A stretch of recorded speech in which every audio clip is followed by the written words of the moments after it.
Amanda Whitmore never thought a simple bet with her sisters would turn her entire world upside down. But on that warm June evening in Miami, as she stood in her penthouse looking at the new bodyguard her father had hired, she made a wager that would change everything. "I bet I can make him fall in love with me in 30 days, she declared confidently. What she didn't know was that Ryan Torres wasn't the kind of man who played games, and neither was his heart. Before we begin the story, comment below with the city you're watching from. Enjoy the story, everyone. Amanda Whitmore was 28 years old and had everything money could buy. As the eldest daughter of tech billionaire Gerald Whitmore, she'd grown up in a world of luxury that most people only dreamed about. Her days were filled with board meetings, charity galas, and managing her own fashion line that had taken Miami by storm. She lived in a stunning penthouse overlooking Biscayne Bay, where the morning sun painted her floor-to-ceiling windows in shades of gold and amber. But Amanda had a problem. She was bored. Not the kind of boredom that comes from having nothing to do, but the deeper kind that comes from having everything be too easy. Men fell at her feet with predictable regularity. Business deals closed with a smile and her father's name. Life had become a game she always won, and she was tired of playing. That's where her sisters came in. On Friday evening, Amanda sat in her living room with her two younger sisters, Charlotte and Mia. Charlotte, 26, was the middle sister, sharp-witted, ambitious, and always ready with a sarcastic comment. She worked as a prosecutor and had a reputation for never losing a case. Mia, the baby at 23, was the free spirit of the family, an artist who spent her days painting in her studio and her nights at underground galleries, much to their father's dismay. The three sisters had gathered for their weekly tradition: wine, gossip, and ruthless honesty. "So Dad really hired another one?" Charlotte asked, swirling her wine glass as she lounged on Amanda's white leather couch. The ocean breeze drifted through the open balcony doors, carrying the scent of salt and summer. "Third one this year," Amanda replied, examining her manicured nails. "Apparently, the last guy quit because I was," and I quote, "impossible to protect because she won't listen to basic security protocols." Mia laughed from where she sat cross-legged on the floor, her paint-stained jeans a stark contrast to her sister's designer outfits. "You mean because you ditched him at that club to go dancing with that French model?" "Pierre was charming," Amanda said defensively. "And the bodyguard was being dramatic. It was one night." Charlotte raised an eyebrow. "You do have a habit of treating your security like inconvenient accessories, Mandy." "They're so predictable," Amanda sighed. "Within a week, they either fall in love with me or quit because I frustrate them. Either way, it's boring." "Sir, speaking of predictable," Charlotte said, leaning forward with a mischievous glint in her eyes, "I heard this new one is different. Military background, doesn't smile, apparently impossible to charm." Amanda's interest piqued. "Really? Dad specifically requested someone who wouldn't be susceptible to your usual tactics," Charlotte continued. "His words, not mine." Mia grinned. "This sounds like the beginning of a terrible idea." And just like that, the bet was born. "I could make him fall in love with me in 30 days, Amanda declared, setting down her wineglass with a decisive clink. Charlotte burst out laughing. "You make Mr. Stoneface fall in love? Please." "I'm serious," Amanda insisted. "Think about it. If Dad hired him specifically because he's immune to charm, that just makes it more interesting." "This is a bad idea," Mia said, though she was smiling. "Even for you, Mandy." "What are the stakes?" Charlotte asked, always the lawyer. Amanda thought for a moment, then smiled. "If I win, you both have to volunteer at my foundation gala next month. Full server uniforms, taking orders, the whole thing." "And if you lose?" Charlotte challenged. "If I lose, I'll finally go on that blind date you've been trying to set up with your boring lawyer friend." "David is not boring," Charlotte protested. "He's stable and successful and has the personality of a tax return," Amanda finished. "Do we have a bet?" Mia raised her glass. "This is going to be a disaster, but I'm in." Charlotte considered for a moment, then grinned. 30 days. Starting when?" "He starts Monday," Amanda said. 30 days from then. They clinked glasses, sealing the bet, unaware that they were setting in motion something far more complicated than any of them imagined. Monday morning arrived with Miami's typical combination of brilliant sunshine and rising humidity. Amanda woke early, something she rarely did, and took extra care with her appearance. She chose a sleek white pantsuit that hugged her curves perfectly, paired with coral heels that matched the sunrise visible from her windows. Her dark hair fell in loose waves past her shoulders, and she kept her makeup natural but flawless. She told herself it was just her usual professional look, but deep down, she knew she was preparing for battle. At exactly 8 o'clock, her doorbell rang. Amanda opened the door and felt her confident smile falter for just a fraction of a second. Ryan Torres stood at 6 feet 2 inches of pure intimidation. He wore a simple black suit that couldn't hide his athletic build, and his dark hair was cut military short.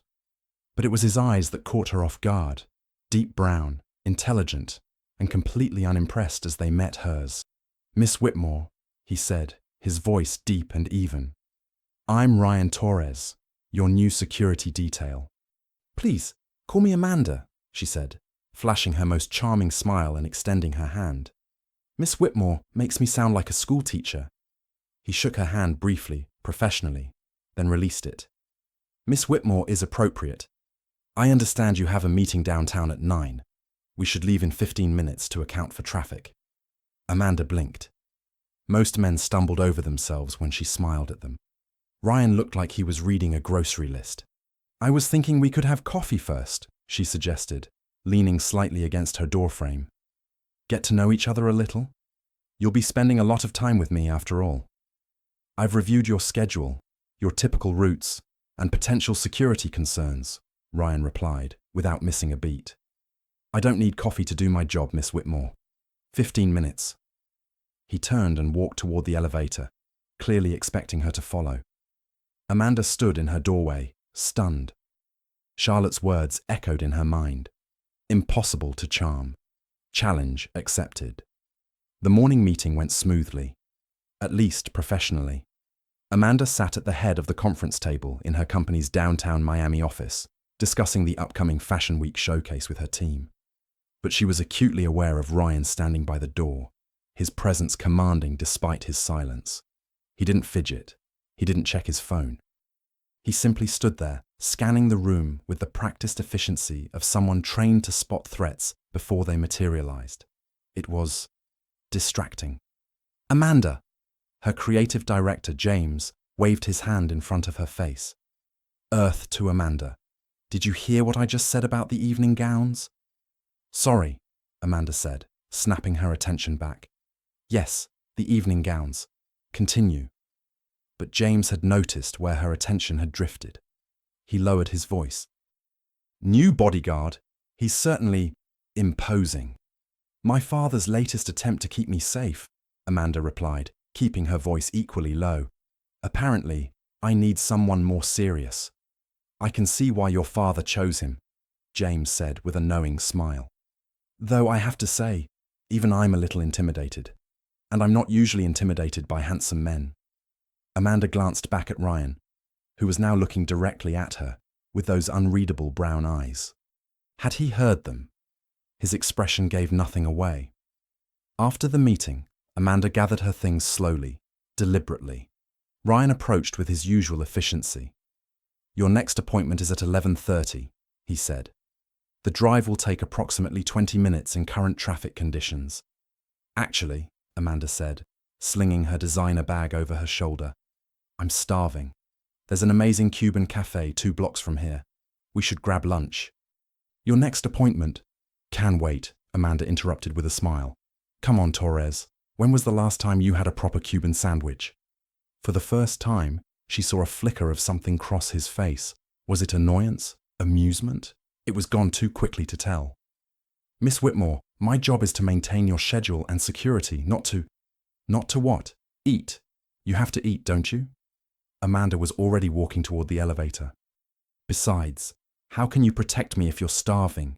Low blood sugar, slower reaction times. It's basic biology. She heard him sigh behind her, and she hid her smile. Point 1 to Amanda. The cafe was exactly as Amanda had described, small, authentic, and packed with locals on their lunch break. The smell of roasted pork, fresh bread, and strong coffee filled the air. Colourful Cuban art covered the walls, and the sound of rapid Spanish mixed with the clatter of plates and laughter. Amanda slid into a small table by the window, and Ryan took the seat across from her, positioning himself so he could see both the entrance and the street outside. Always thinking about exits, Amanda observed. Always, Ryan confirmed. Must be exhausting. It's my job. A waitress appeared, older and warm, speaking rapid-fire Spanish. Amanda ordered in flawless Spanish, and the waitress beamed, patting her shoulder approvingly before turning to Ryan. Just coffee, Ryan said. Black. And a Cuban sandwich, Amanda added in Spanish. With extra pickles. He's too polite to order what he really wants. The waitress laughed and disappeared into the kitchen.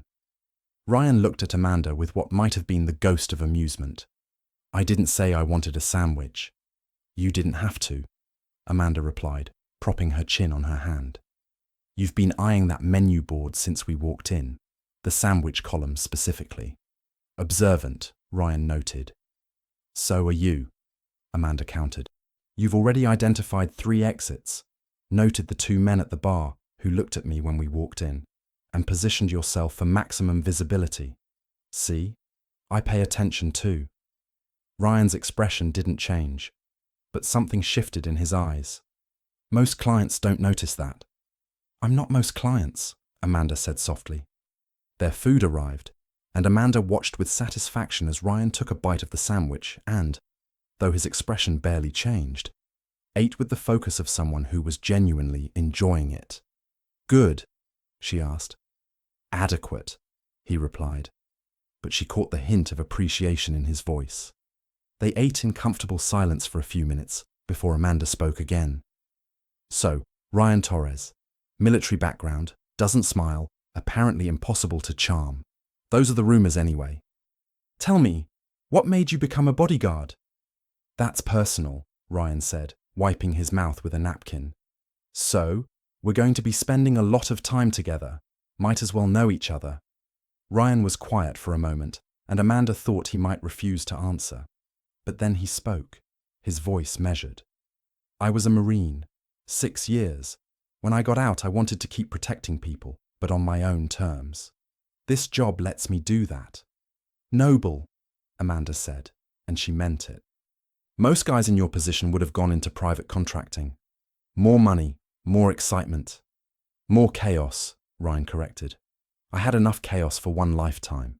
There was a weight to those words that Amanda felt, but didn't push. Fair enough. And you? Ryan asked, surprising her. Socialite, fashion mogul, billionaire's daughter. Why work at all? You could just exist. Amanda set down her sandwich, considering her answer carefully. Because existing isn't living. My father built his fortune from nothing, came to Miami with $500 and a dream. He taught me that money is a tool, not a personality. So I use it to create things, to build something that's mine. The fashion line, the foundation work. It gives me purpose. Ryan studied her with those intense eyes, and Amanda felt genuinely seen for the first time in a long while. That's a better answer than I expected, he admitted. Told you I'm not most clients, Amanda said with a grin. The afternoon continued with Amanda's remaining appointments, and despite herself, she found Ryan's presence oddly comforting. He moved through the world with quiet competence, never intrusive, but always there, like a shadow with substance. By the time they returned to her penthouse at 6, Amanda was exhausted, but strangely exhilarated. Ryan did his standard security sweep of her apartment, checking windows, locks, the balcony, before preparing to leave. Same time tomorrow, he said at her door. 8 sharp. Same time tomorrow, Amanda confirmed. Then, on impulse, she added, Thank you, Ryan, for today, for the adequacy of it all. Was that a smile threatening to break through his serious expression? It was hard to tell. "Good night, Miss Whitmore," he said, and left. Amanda closed the door and leaned against it, already pulling out her phone to text her sisters. Day 1, complete. This is going to be harder than I thought. But also, more interesting. Charlotte's response came immediately. "Don't fall for him. That wasn't part of the bet." Amanda stared at that message for a long moment before typing back, "Don't be ridiculous. It's just a game." But as she looked out at the Miami skyline, watching the sun set over the ocean in brilliant oranges and purples, she wondered if she was trying to convince her sister or herself. The next 3 weeks became a dance of wills and wits. Amanda deployed every charm tactic in her considerable arsenal. She arranged impromptu lunches at the city's best restaurants. She, accidentally, brushed against Ryan when they walked. She asked him personal questions designed to break through his walls. She laughed at appropriate moments, maintained eye contact, and used every psychological trick she'd learned from years of navigating Miami's elite social circles. Ryan remained professionally polite and maddeningly unaffected. But Amanda was observant, and she noticed things. She noticed that Ryan always positioned himself on her left side when they walked, protecting what he'd identified as her dominant hand. She noticed he drank his coffee black in the mornings, but allowed himself cream in the afternoons. She noticed the way his jaw tightened when businessmen talked over her in meetings, and how he'd subtly shift his stance to make his presence more intimidating until they paid attention. She noticed he cared, even though he pretended not to. 3 weeks into the bet, on a humid Tuesday afternoon, everything changed. Amanda had a meeting with investors for her fashion line's expansion. The meeting was held at an exclusive private club on Miami Beach, where the old money of the city mingled with the new. Ryan had been quiet during the drive, and Amanda had learned to read his silences. This one felt different, tense. "Everything okay?" she asked as they pulled up to the valet. "Stay close to me when we go in," Ryan said, his eyes scanning the building's entrance. "Something feels off." "Off how?" "Just stay close." They entered the club, and Amanda immediately spotted her investors at a corner table. The meeting began smoothly. Discussions of manufacturing costs, distribution channels, projected revenues. Amanda was in her element, confident and articulate. Halfway through, Ryan's phone buzzed. He glanced at it, and Amanda saw his expression darken. He leaned down to whisper in her ear, his breath warm against her skin. "We need to leave. Now." "What? Why?" "Your sister Charlotte just texted. There's been a security breach at your father's company. Someone leaked sensitive information about the family's movements and locations. We need to get you somewhere safe." Amanda's heart jumped. "Is Dad okay? Are my sisters? Everyone's fine, but we need to move." Ryan's hand was already on her elbow, guiding her up from the table with practiced smoothness. He made brief apologies to the confused investors, his tone leaving no room for argument. They moved quickly through the club, Ryan's body angled to shield her. Outside, instead of waiting for the valet, Ryan led her on foot down the street. "My car," Amanda started. "Could be compromised," Ryan cut her off. "We're not taking any chances." They walked 3 blocks before Ryan flagged down a taxi, something so out of character for Miami's wealthy elite that Amanda almost laughed. Ryan gave an address she didn't recognize, somewhere in Coral Gables. "Where are we going?" Amanda asked, her heart still racing. "Safe house," Ryan replied, his eyes constantly scanning their surroundings. "Your father maintains several properties under different names for situations exactly like this. You'll stay there until we know it's secure." The safe house turned out to be a modest but beautiful villa tucked away on a quiet residential street. Tropical plants surrounded the property, and the evening air smelled of jasmine and ocean salt. Ryan ushered Amanda inside, immediately checking every room before returning to the living room where she stood, feeling strangely out of place. "How long do we have to stay here?" Amanda asked. "Until I get the all clear from your father's head of security." Could be a few hours. Could be overnight. Ryan was already setting up what looked like a portable security system on the coffee table. Make yourself comfortable. Amanda sank onto the couch, suddenly exhausted. The adrenaline was wearing off, leaving her shaky and uncertain. This wasn't a game anymore. This was real danger, real consequences. Ryan must have noticed her distress, because his expression softened slightly. "Your family is safe," he assured her.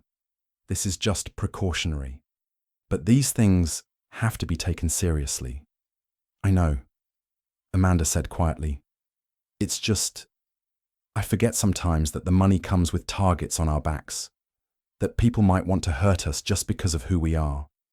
Ryan sat down in the armchair across from her, and for the first time since they'd met, his rigid posture relaxed slightly. "That's what I'm here for, to make sure you never have to think about it." They sat in silence for a moment, the reality of their situation settling between them. "Are you hungry?" Ryan asked, surprising her. "There should be basic supplies here." "Starving, actually," Amanda admitted. "We left before I could eat." Ryan headed into the kitchen, and Amanda followed, curious. She watched as he opened cabinets and the refrigerator, pulling out pasta, canned tomatoes, garlic, olive oil. "You cook?" she asked, perching on a bar stool at the kitchen counter. "Basic field rations don't count as real food," Ryan replied, finding a pot and filling it with water. "I taught myself when I got out of the service. Cooking is meditative." Amanda watched as Ryan moved around the kitchen with the same efficient confidence he brought to everything else. He minced garlic with precise cuts, heated olive oil until it shimmered, added the tomatoes with a splash of wine he found in the pantry. The kitchen filled with rich, savory smells. "Where did you grow up?" Amanda asked, emboldened by the domestic intimacy of the moment. Ryan hesitated, then answered, "Texas, small town outside San Antonio. My dad was a mechanic. My mum was a teacher. 3 brothers. I was the oldest." "Big family," Amanda observed. "Loud family," Ryan corrected, with something that might have been fondness. There was never a quiet moment. Someone was always fighting or laughing or breaking something. "Do you miss it?" "Sometimes." Ryan stirred the sauce. "But I don't fit there anymore. I changed too much overseas." "What happened overseas?" Amanda asked softly, knowing she might be pushing too far. Ryan was quiet for a long time, his back to her as he cooked. When he finally spoke, his voice was careful, controlled. "Things that made me realize how fragile life is, how quickly everything can change. I lost friends, good people who deserved better than what they got." Amanda felt a lump form in her throat. "I'm sorry." "It was a long time ago," Ryan said, though his tone suggested it wasn't long enough. He turned to face her.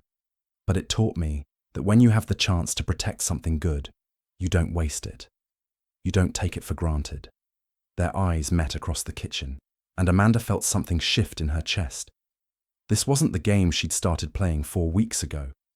This was something real, something that scared her far more than any security threat. Ryan turned back to the stove, breaking the moment. "Pasta's almost ready." They ate at the small kitchen table, the villa's windows open to let in the evening breeze. The pasta was simple, but delicious, and Amanda found herself relaxing in a way she rarely did. There was something about this place, this moment, that felt removed from her regular life of penthouses and galas and calculated interactions. "This is nice," Amanda said, weird circumstances aside. "Nice?" Ryan raised an eyebrow slightly. "Quiet, normal." Amanda gestured around the modest villa. "I spend so much time in places designed to impress people. Big spaces, expensive art, everything perfectly curated. This feels real." "Most of your life isn't real," Ryan asked, and Amanda couldn't tell if he was being serious or teasing. "You'd be surprised," she replied. "When you grow up with money like I did, authenticity becomes rare. Everyone wants something. Everyone's performing, including me." "And now?" Ryan asked. "Are you performing now?" Amanda met his eyes. those deep brown eyes that had remained so unreadable for weeks. "No," she said honestly. "Right now, I'm just me. Scared, tired, grateful you're here. That's real." Ryan held her gaze for a long moment. Something unspoken passed between them, an acknowledgement of the walls that were beginning to crumble. His phone buzzed, shattering the moment. Ryan checked it, his expression shifting back to professional mode. "That was your father's security team. The threat has been assessed and contained. It was mostly precautionary. Someone tried to access the company's systems but was caught quickly. You're cleared to return home." "Oh," Amanda said, surprised by her own disappointment. "That's good." "I'll drive you back," Ryan said, standing and beginning to clear the dishes. Amanda helped, their movements synchronized in the small kitchen. The drive back to Amanda's penthouse was quiet. The Miami night had come alive, the city glowing with neon and streetlights, music drifting from open club doors. But inside Ryan's car, there was only comfortable silence. At her door, Amanda turned to face him. "Thank you," she said, "for today, for keeping me safe, for everything." "It's my job," Ryan replied, but his voice lacked its usual professional distance. "Is that all it is?" Amanda asked softly, emboldened by the evening they'd shared. "Just a job?" Ryan looked at her, really looked at her, and Amanda saw the conflict playing across his face. For the first time, his carefully maintained control seemed to waver. "Good night, Miss Whitmore," he said finally, and Amanda heard all the things he wasn't saying in those 3 words. "Good night, Ryan," she whispered. Inside her penthouse, Amanda immediately called an emergency sister meeting. Charlotte and Mia arrived within the hour, armed with wine and worried expressions. "Are you okay?" Mia asked, pulling Amanda into a hug. "Charlotte told us what happened." "I'm fine," Amanda assured them. "False alarm, mostly." "Mostly?" Charlotte pressed, her lawyer instincts kicking in. Amanda poured them all wine and settled onto her couch. "We went to a safe house. Ryan cooked dinner. We talked. Really talked." "Oh no," Charlotte said, reading her expression. "Mandy, don't tell me." "I think I'm in trouble," Amanda admitted, hugging a throw pillow to her chest. "This bet, this game, it was supposed to be fun. Prove I could charm the uncharmable. But it's not fun anymore. It's real?" Mia supplied gently. Amanda nodded. "I don't know when it happened. Somewhere between the Cuban sandwiches and tonight's pasta, I stopped trying to make him fall for me and just fell. For him. For his quiet strength and his terrible jokes he doesn't realize he's making, and the way he always makes sure I'm safe." "Does he feel the same way?" Charlotte asked. "I don't know. He's so controlled, so professional. But tonight, I saw cracks. He opened up about his past, about losing friends overseas. And the way he looked at me when he said goodnight." Amanda trailed off, remembering the intensity in his eyes. "This is complicated," Charlotte said, which was lawyer speak for, "This is a disaster." "I know," Amanda replied, "but I don't know how to stop feeling what I'm feeling." Mia reached over and squeezed her hand. "So stop trying to stop. Tomorrow's day 25. You have 5 days left on the bet, but forget the bet. What do you want?" Amanda thought about that long after her sisters left. What did she want? She wanted Ryan's smile, the rare one that made his eyes crinkle slightly at the corners. She wanted more evenings eating simple pasta in safe houses. She wanted to know all the things he kept locked away behind his professional distance.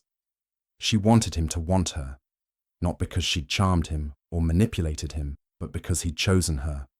But wanting and having were 2 different things, and Amanda was beginning to realize that for the first time in her privileged life, she might not get what she wanted. The next morning, Ryan arrived at his usual time, professional and composed. If their evening at the safe house had affected him, he showed no sign of it. But Amanda noticed the little thing. She noticed how he brought her coffee the way she liked it. 2 sugars, splash of cream, without her having to ask.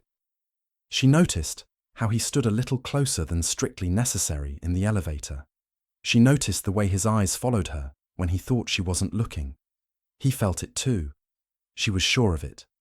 Days 25, 26, and 27 passed in a blur of meetings, events, and stolen moments.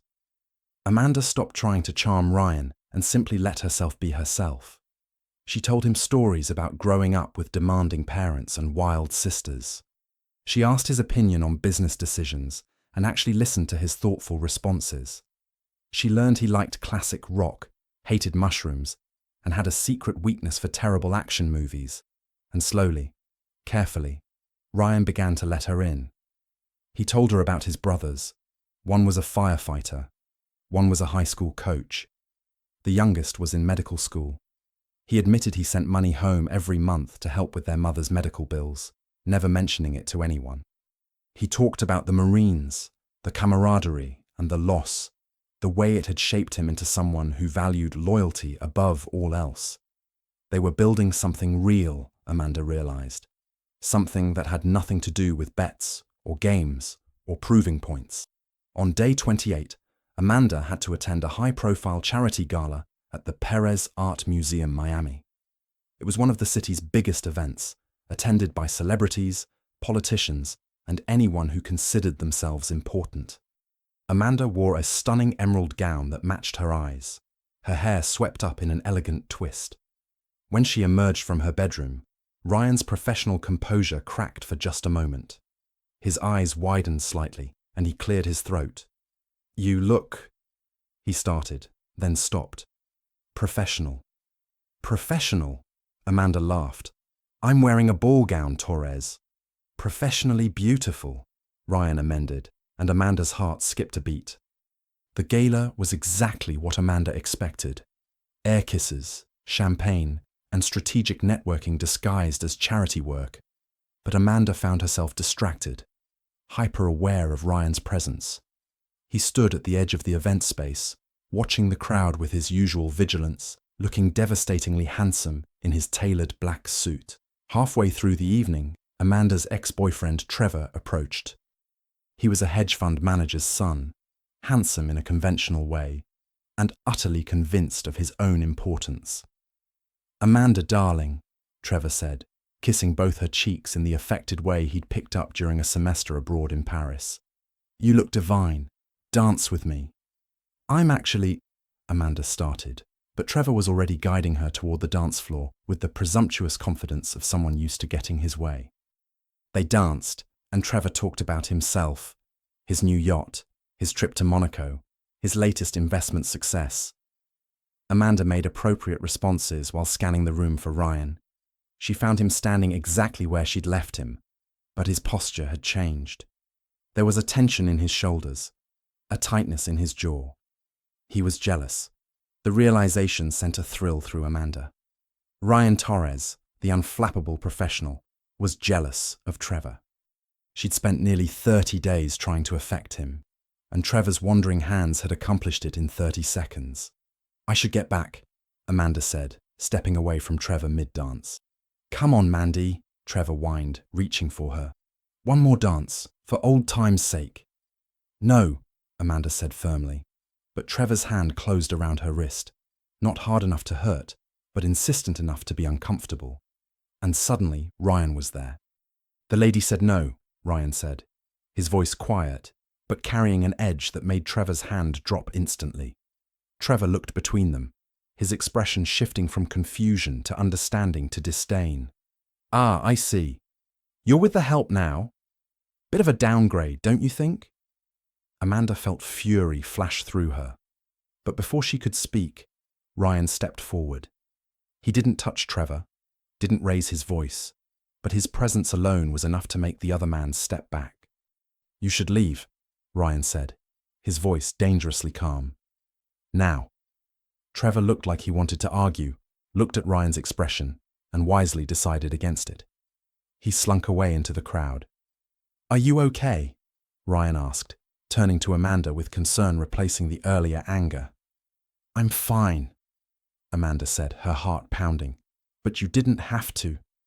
"Yes, I did," Ryan interrupted, something fierce in his eyes. "I will always stand up for you, Amanda. Always. The use of her first name, the intensity of his gaze, the barely controlled emotion in his voice, it all crashed over Amanda like a wave. This wasn't professional courtesy. This was personal.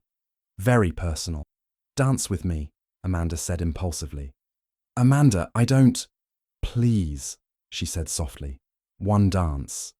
Ryan hesitated, clearly torn between protocol and something deeper. Then slowly he offered his hand. They moved onto the dance floor, and Ryan placed one hand on her waist, the other gently holding hers. They swayed to the music, and Amanda felt the electricity between them, the careful distance Ryan was maintaining even as every point of contact felt like fire. "You're a good dancer," Amanda observed, her voice barely above a whisper. "My mother insisted," Ryan replied. "She said a gentleman should know how to dance." "Your mother was wise." They danced in silence for a moment before Ryan spoke again. "I shouldn't have done that, with Trevor. It was unprofessional." "It was perfect," Amanda countered, looking up at him. "You were perfect." Ryan's hand tightened slightly on her waist. "Amanda." "I know," she said. "I know all the reasons this is complicated. But Ryan, I need you to know something. This isn't a game to me anymore. You're not a game to me." Ryan's eyes searched hers, and Amanda saw the war being waged behind them. Duty versus desire, professionalism versus something far more human. "I should tell you something," Ryan said finally, his voice rough. "I knew about the bet." Amanda's heart stopped. "What?" "Day 3. I overheard your sister Charlotte on the phone in the lobby. She was talking to someone about how you'd never managed to charm me, how I was too serious, too professional." Ryan's mouth quirked slightly. "She's not wrong about the serious part." Amanda felt heat flood her cheeks. "Then you knew this whole time. You let me—" "I let you be yourself," Ryan interrupted gently. "Because somewhere around day 5, I realized something. You'd stopped trying to win a bet and started just living. You showed me who you really are. Not the socialite, not the billionaire's daughter. Just Amanda. Smart, funny, kind Amanda, who speaks Spanish to old waitresses and actually listens when people talk and cares about things that matter." "Ryan," Amanda breathed, barely able to believe what she was hearing. "I was supposed to be immune to charm," Ryan continued, still moving them slowly across the floor. "And I am. But I'm not immune to authenticity. I'm not immune to someone who makes me want to be more than just a bodyguard, more than just the guy who's seen too much and shut down too completely." "What are you saying?" Amanda asked, her voice trembling. Ryan stopped dancing, right there in the middle of the floor, and looked at her with such intensity that Amanda forgot to breathe. "I'm saying that somewhere in the last 28 days, I fell in love with you," Ryan said. "Not because you tried to make me, but because I couldn't help it. You're extraordinary, Amanda Whitmore, and I'm terrified." "Terrified," Amanda echoed. "Because loving you means crossing every professional line I've ever drawn. Because you deserve someone from your world, someone who can give you the life you're used to. Because I don't know how to do this. How to be your bodyguard and someone who loves you at the same time." Amanda reached up and placed her hand on his cheek, feeling the slight stubble there, the warmth of his skin. "Then let's figure it out together. I don't need someone from my world, right? My world is full of Trevors, men who see me as a prize to win or an accessory to show off. You see me, the real me, and I love you for it."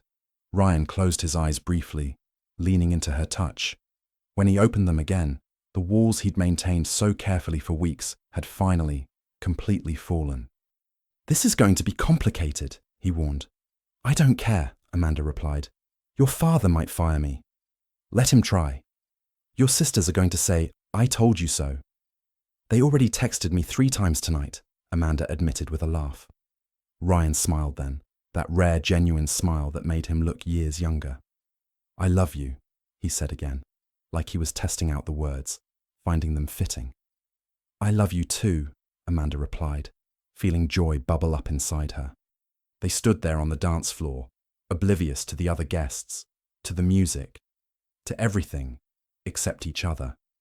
And when Ryan finally leaned down and kissed her, gentle and reverent and full of promise, Amanda knew with certainty that this was worth infinitely more than any bet she'd ever won. The morning after the gala, Amanda woke to her phone buzzing incessantly. She reached for it groggily and saw approximately 17 messages from her sisters, most consisting of variations of "We knew it" and "You owe us." She was smiling at their messages when her doorbell rang. Ryan. Amanda opened the door, and the sight of him made her heart do that new, wonderful flutter. He was wearing jeans and a casual button-down instead of his usual suit, and he looked almost nervous. "Morning," she said, letting him in. "Morning," Ryan replied. He was holding 2 coffee cups and a paper bag that smelled like fresh pastries. "I brought breakfast, and we should talk." They settled on Amanda's balcony, the Miami morning spreading out before them in shades of blue and gold. The ocean breeze carried the scent of salt and possibility. "I talked to your father last night," Ryan said, and Amanda's stomach clenched. "After the gala, I called him and told him about us." "You did what?" Amanda set down her coffee, anxiety spiking. "Ryan, you could have..." "Lost my job. I know." Ryan's expression was serious but calm. "But I needed to be honest with him. Your father is a good man, and he trusts me with his daughter's safety. He deserved to know that my feelings for you aren't professional anymore." "What did he say?" Amanda asked, almost afraid to hear the answer. Ryan's mouth quirked into a half smile. He said, and I quote, "It's about damn time someone saw past the money to the person." Then he asked me about my intentions. "Your intentions?" Amanda laughed despite her nerves. "What is this, 1952? I told him my intentions are to love his daughter, protect her with my life, and prove every day that I'm worthy of her trust." Ryan reached across the table and took Amanda's hand, and he said I have his blessing. On one condition. "What condition?" "That I stay on as your bodyguard, at least for now. He said the threats are real, and I'm the only person he trusts completely to keep you safe." Amanda felt relief wash over her. "I can live with that condition. Can you?"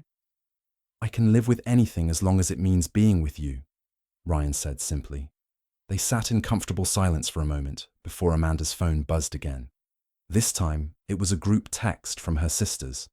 Charlotte. "So who won the bet?" Mia. "I think technically we all lost since Mandy fell for him too." Charlotte. "But he fell for her, so she accomplished the goal." Mia. "But she wasn't supposed to fall back." Amanda showed Ryan the messages, and he laughed, a real, unguarded laugh that Amanda wanted to hear every day for the rest of her life. "What are you going to tell them?" he asked. Amanda typed back, "I'm declaring the bet void. We both lost and we both won. Now get ready to be servers at my gala next month. I'm collecting anyway because I love you both and also because I can." Ryan kissed her temple. "You're ruthless. You say that like it's a bad thing." The next few weeks were an adjustment period. Amanda and Ryan had to navigate the strange territory of being both professional partners and romantic ones. There were boundaries to establish, protocols to maintain, and more than a few awkward moments when Ryan had to switch between boyfriend mode and bodyguard mode mid-conversation. "No, you can't go into that sketchy neighborhood alone to look at warehouse spaces," Ryan said one night, his bodyguard face firmly in place. "But the rent is amazing," Amanda argued. "The rent is amazing because it's in a crime hotspot," Ryan countered. "Pick a different location." "You're being overprotective." "I'm being appropriately protective. There's a difference." "Says my boyfriend or my bodyguard?" "Both," Ryan said firmly, then softened. "Amanda, I love you, which means I will always prioritize your safety, even when it frustrates you. Can you live with that?" Amanda sighed, but she was smiling. "I can live with that, but I'm picking the next restaurant we try, and you don't get veto power. Deal?" They developed a rhythm. Ryan accompanied Amanda to business meetings, charity events, and Fashion Week preparations, but they also carved out private time, quiet dinners at home, early morning runs along South Beach, weekends exploring parts of Miami that tourists never saw. Amanda learned that Ryan was intensely private about their relationship in public, not because he was ashamed, but because he took his job seriously. She learned that he had nightmares sometimes, remnants of his time overseas, and that holding him through them was the most important thing she could do. She learned that he expressed love through actions more than words, making sure her favorite snacks were always stocked, fixing things around her apartment before she even noticed they were broken, remembering every little detail she mentioned in passing. Ryan learned that Amanda's confidence hid deep insecurities about being seen as just a rich girl playing at business. He learned that she worked twice as hard as anyone else to prove she'd earned her success. He learned that she was funny and sharp and surprisingly vulnerable when she let her guard down. He learned that loving her meant supporting her ambitions while keeping her safe, a balance that required constant calibration. 3 months into their relationship, Ryan moved into Amanda's penthouse. It was a practical decision. He was there almost all the time anyway, but it felt momentous. They blended their lives together slowly, learning to share space, to navigate morning routines and evening rituals. "You take up 3/4 of the bathroom counter," Amanda complained one morning, looking at Ryan's minimal grooming supplies spread across the marble. "I have a razor and shaving cream," Ryan pointed out. "You have 17 different skincare products." 23, Amanda corrected. "And they're all necessary." "If you say so," Ryan replied, kissing her forehead as he passed. They hosted their first dinner party together. Amanda's sisters, Ryan's brother who was visiting from Texas, a few close friends. Charlotte and Mia were delighted to see them together, and Ryan's brother James, the firefighter, hit it off immediately with Mia. "Your family's not what I expected," Ryan told Amanda later as they cleaned up. "What did you expect?" "Stuffier, more formal." Ryan dried a wine glass carefully. "But they're just people. Loud, opinionated, loving people." "We're not our money," Amanda said softly. "That's something my dad always tried to teach us. The money is just a tool. We're still just people underneath it all." Ryan pulled her close, dishes forgotten. "You're not just people, though. You're extraordinary people. You're an extraordinary person." "Smooth talker," Amanda teased, but her eyes were bright with emotion. "I learnt from the best," Ryan replied, and kissed her. 6 months after the gala, Amanda threw her annual foundation fundraiser. It was the biggest event of the year for her nonprofit, which funded arts education in underserved Miami schools. The event was held at the Vizcaya Museum, and Amanda had spent months planning every detail. She wore a red gown that took Ryan's breath away, and she worked the room with her characteristic grace, securing donations and making connections. Ryan stayed close, professional but proud, watching her shine. Near the end of the evening, Amanda took the stage to give her closing remarks. She thanked the donors, highlighted the program's successes, and spoke passionately about the importance of giving every child access to art and creativity. Then she went off script. "I want to thank one more person tonight," Amanda said, her eyes finding Ryan in the crowd. "Someone who taught me that real strength isn't about building walls. It's about knowing when to let them down. Someone who showed me that vulnerability isn't weakness. It's courage. Someone who makes me want to be better every single day." Ryan's eyes widened as Amanda continued. "I've spent my whole life surrounded by people who wanted something from me. My name, my connections, my father's wealth. But this person wants only me, the real me, the messy, imperfect, sometimes stubborn me." The crowd laughed softly. "And he loves me anyway." Amanda's voice wavered slightly with emotion. "So thank you, Ryan, for seeing me, for choosing me, for loving me enough to let me love you back." The crowd erupted in applause, and Amanda saw Charlotte and Mia in the front row, both wiping away tears. Ryan stood still, overwhelmed, his professional composure completely shattered by her words. After the event, they stood on Vizcaya's terrace, looking out at Biscayne Bay. The water reflected the moonlight, and the night air was warm and filled with the scent of tropical flowers. "You didn't have to do that," Ryan said softly. "The speech. I wanted to," Amanda replied. "I wanted everyone to know how much you mean to me." Ryan turned to face her, taking both her hands in his. "Amanda, I never thought I'd find someone who made me believe in second chances, in new beginnings. But you did. You made me believe that the broken parts of me could heal, that I could be more than just the job." "You were always more than the job," Amanda said. "I know that now." Ryan reached into his jacket pocket and pulled out a small velvet box. Amanda's breath caught. "I had this whole plan," Ryan said, a slight smile playing at his lips. "I was going to take you to that Cuban cafe where we had our first real lunch. I was going to order 2 sandwiches and put the ring in the pickle container, and you'd find it and laugh at my terrible romantic gesture." "That would have been terrible," Amanda agreed, her eyes glued to the box. "But then you made that speech, and I realized something. We don't need grand gestures, we just need honesty." Ryan opened the box, revealing a stunning emerald ring that matched Amanda's eyes. "Amanda Whitmore, will you marry me?" "Yes," Amanda said immediately, not even trying to contain her joy. "Yes, yes, yes." Ryan slipped the ring on her finger, and Amanda launched herself into his arms, kissing him with all the love and happiness bubbling up inside her.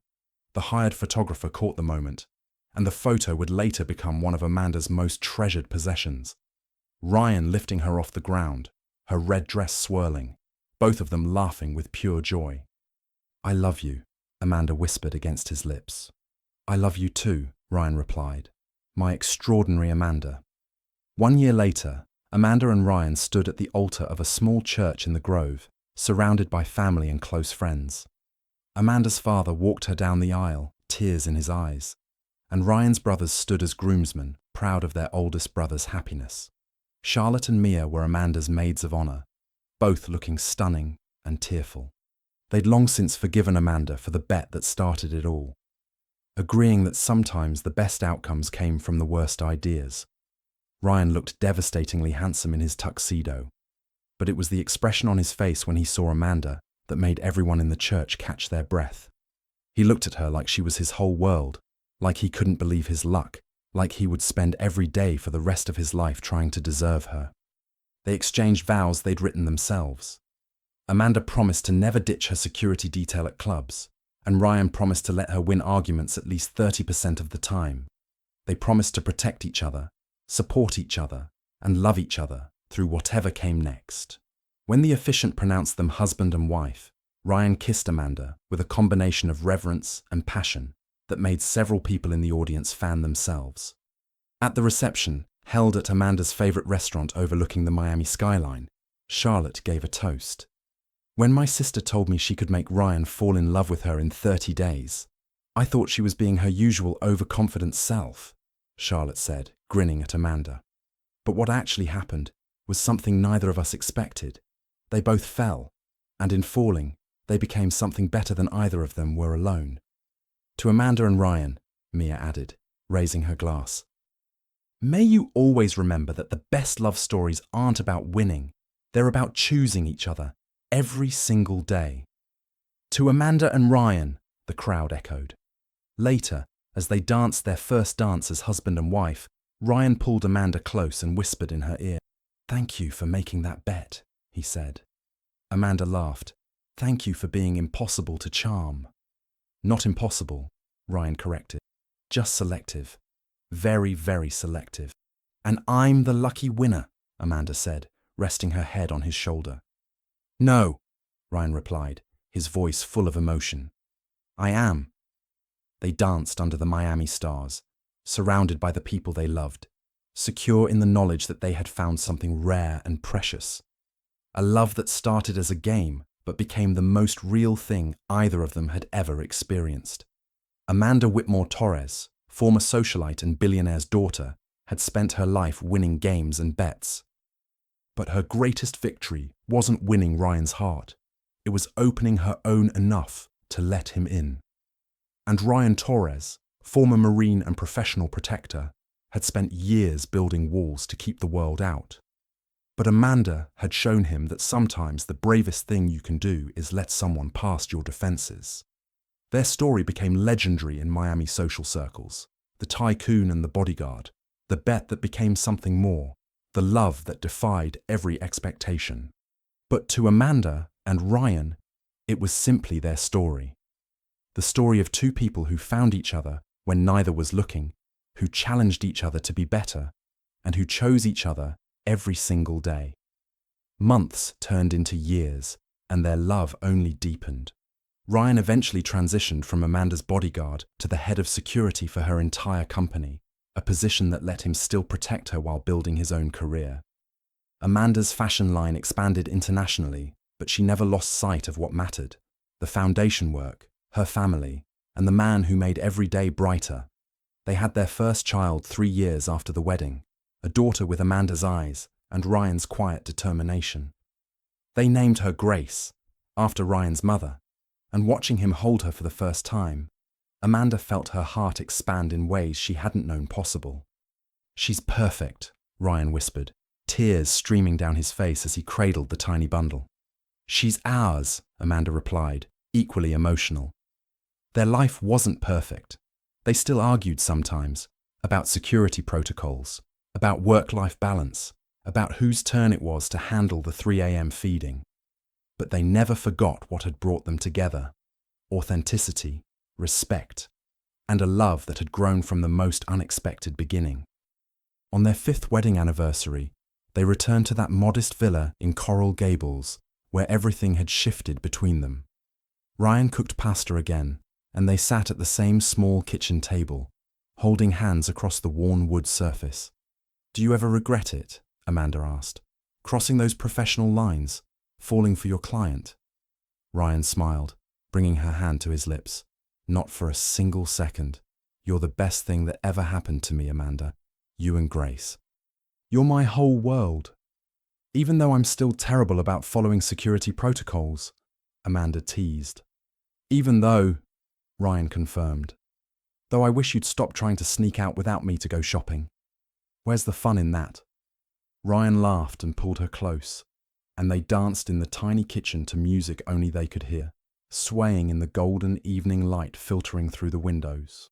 The bet that started it all became a family joke, one they told Grace when she was old enough to understand. She loved the story of how Mommy and her aunts made a bet, how Daddy knew about it all along, how they both fell in love despite trying not to. "So you won the bet?" young Grace asked Amanda one day. Amanda looked at Ryan across their living room, watching him read, his reading glasses perched on his nose, their daughter's toys scattered around his feet.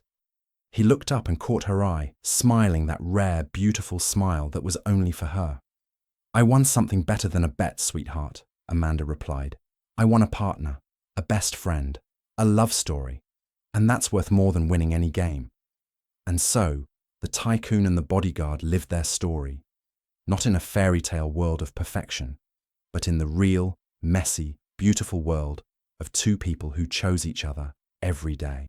Their love became the foundation for everything else they built: their family, their careers, their legacy. Years later, when Charlotte's daughter asked Amanda for advice on relationships, Amanda thought carefully before answering. "Don't play games," she said. "Be yourself, even when it's scary.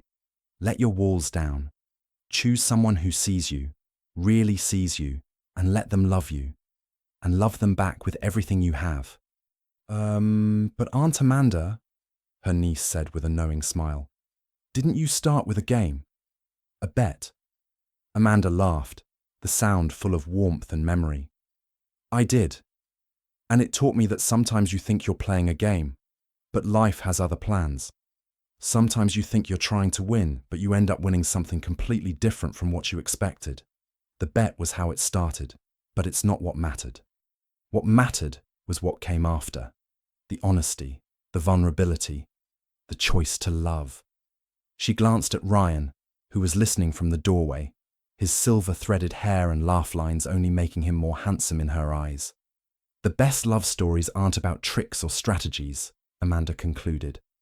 They're about finding someone who makes you want to be real, and brave enough to let them be real too. Ryan crossed the room and kissed the top of her head, a gesture so familiar and comfortable after years of marriage that it needed no words. And in that moment, Amanda knew with absolute certainty that the best bet she ever made was the one that led her to stop playing games and start living love.